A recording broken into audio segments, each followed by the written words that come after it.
पंतप्रधान मोदी आणि अमित शहांचा मुख्यमंत्री देवेंद्र फडणवीसांना फोन गेलेला आहे। मावळ दुर्घटनेची दोन्ही नेत्यांनी माहिती घेतली आहे। तर आज पुण्यातील मावळमध्ये दुर्घटना घडलेली आहे। इंद्रायणी नदीवरील पूल कोसळला। या दुर्घटनेत 20 ते 25 जण वाहून गेलेले आहेत। आतापर्यंत 3 जणांचा मृत्यू झालाय। या संपूर्ण दुर्घटनेची पंतप्रधान मोदी आणि गृहमंत्री अमित शहांनी आता आढावा घेतलेला आहे। मुख्यमंत्री देवेंद्र फडणवीस यांना फोन करत त्यांनी या दुर्घटनेचा आढावा घेतला। याबद्दल आपण अधिक माहिती घेणार आहोत। आपले प्रतिनिधी चेतन ननावरे आपल्याशी जोडले गेलेले आहेत। चेतन, पंतप्रधानांचा गृहमंत्र्यांचा आता मुख्यमंत्र्यांना फोन आलेला आहे। मावळमध्ये जी दुर्घटना घडली आहे या दुर्घटनेचा त्यांच्याकडून आढावा घेण्यात आलेला आहे।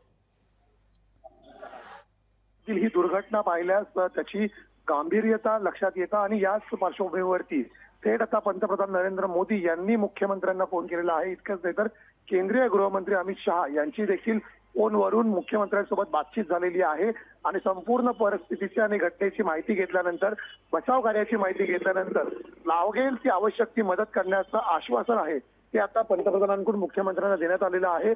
त्यामुळे थेट आता केंद्र सरकार देखील राज्याच्या मदतीसाठी मग ते एनडीआरएफची टीम असेल किंवा आर्थिक मदत असेल या दोन्हीही पार्श्वभूमीवरती आता मदतीसाठी तयारी दाखवताना पाहायला मिळते। कृपा निश्चित चेतन, धन्यवाद तुम्ही दिलेल्या या सविस्तर माहितीबद्दल।